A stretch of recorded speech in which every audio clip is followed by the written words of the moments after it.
Hey everybody, this is Becca. Thanks for watching my channel, BeccatownSims. Today I'm going to show you guys my build for a house that I'm calling LillyLune because I couldn't think of anything else. Named thusly because lilies are often white, and this house is white, and also the moon is white and kind of round, so it reminds me of the round top of this house. I don't have anything super interesting to talk to you guys about today. In fact, I've put off doing this speed build because I was like, what can I talk about? I wanted to do a spill the tea on history, but this house is kind of like Art Nouveau, which is 1890 through 1910. I'm like, what do I know about that happened during that time period? Because I'll tell you guys now, I am heavily biased in my history in older stuff. I know way more about the medieval European and the 1700s, 1600s France than I know about anything else. So although I'm aware of some things that happened in the turn of the century time, because that's kind of Belle Epoque, kind of Edwardian, those have overlaps because time period, but I couldn't think of a good story that would relate for this house. So let me just tell you about the house.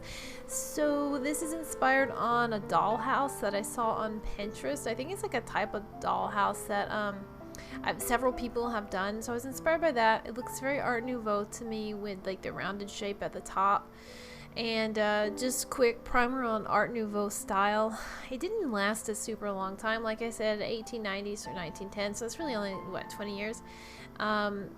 They called it different things in different countries. I don't know if you guys know this about me, but I majored in French, so I know the most about the French parts.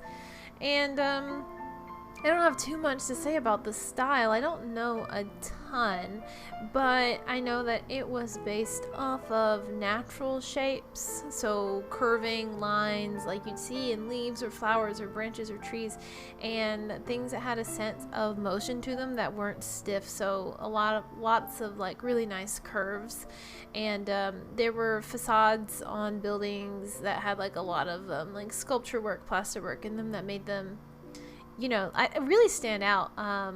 If you see an Art Nouveau construction, it looks really different compared to typical very square classical architecture.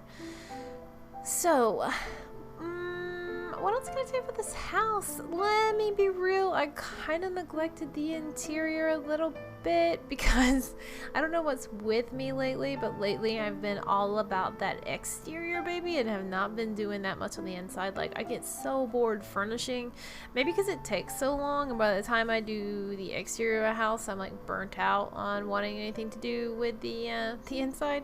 So I feel like it could be decorated better, but if you download it, you can download it without furniture on the gallery, which sometimes people ask me to do shells, and I'm like, why would I do a shell? Because you can always place a house as a shell. You always have the option to do it as unfurnished.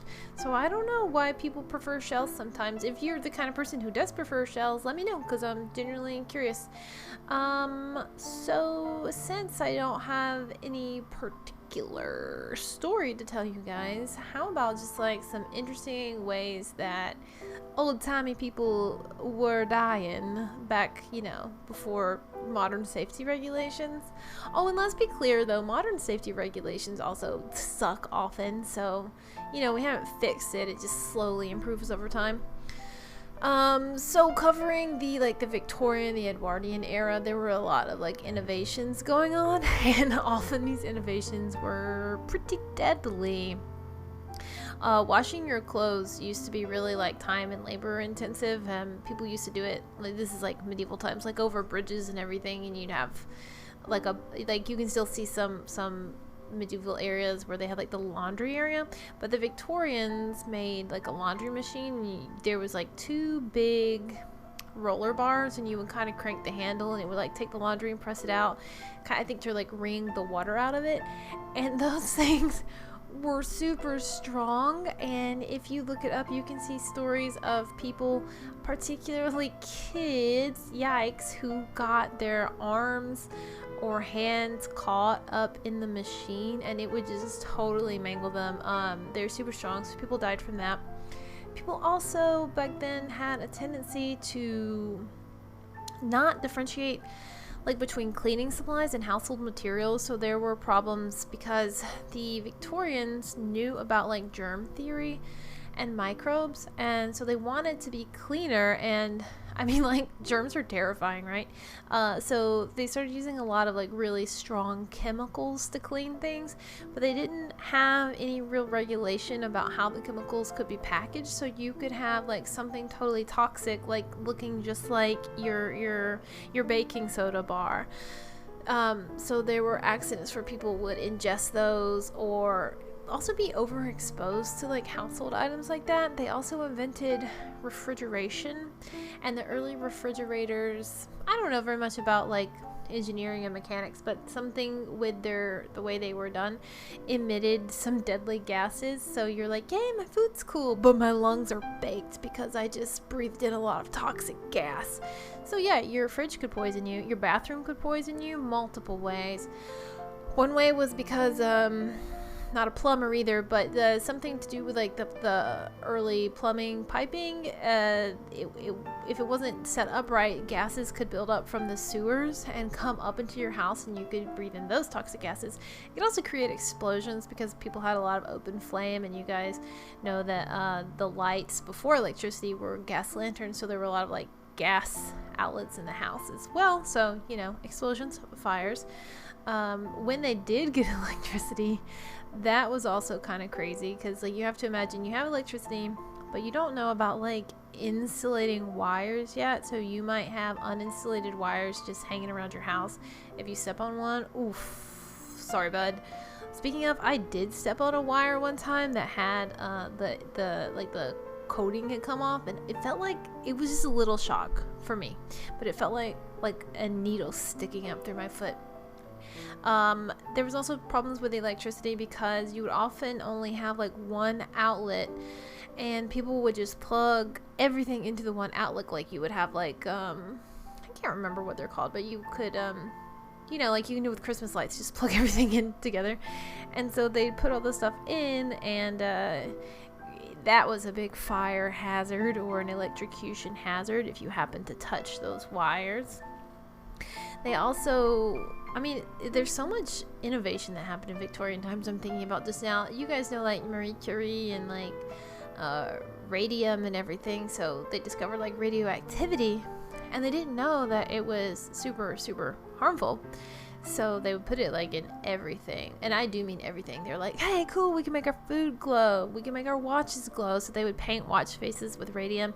They put it in toys, dude, and I'm sure it was cool by then, because you're like, whoa, I got the world's first glow in the dark toy, except for it was painted with something totally radioactive.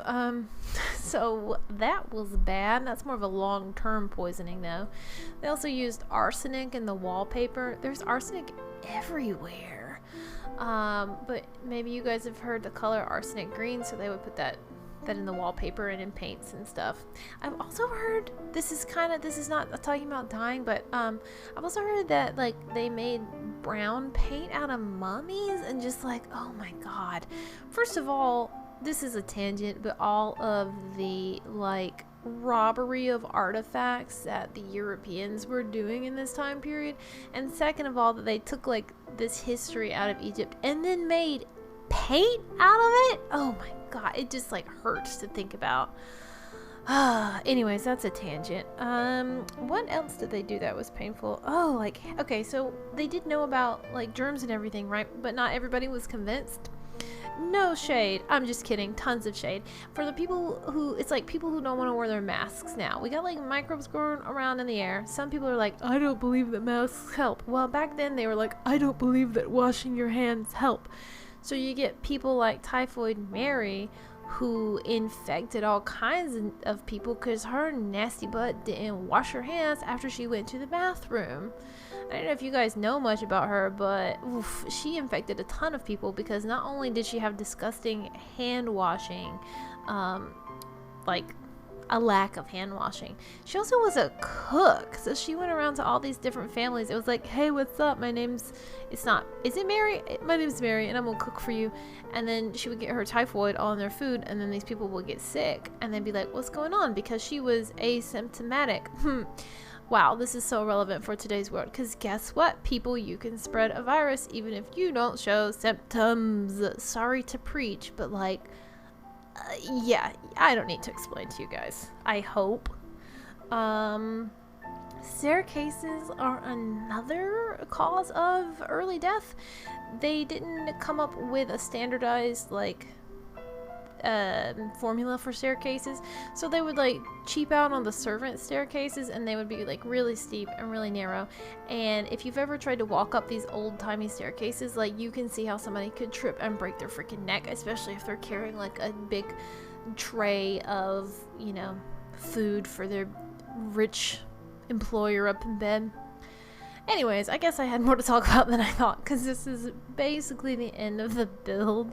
So I will shut up now. I can't believe I just filled all that time. Oh my god. Alright, well, anyways, this is called LillyLune on the gallery. You can download it. You can refurnish it if you think that I did a terrible job. And you can find me on the gallery as BeccatownSims. Also on Instagram as BeccatownSims. Also on Twitter, which I hate. We'll talk about that another day. I'm on Twitter as BeccatownSims. And on YouTube right here as BeccatownSims. So please subscribe if you haven't already. Let me know what kind of builds you'd like to see me do in the future, or what kind of other videos. I don't care, just say hi, it's nice. And so thank you guys for watching, and I hope to see you again.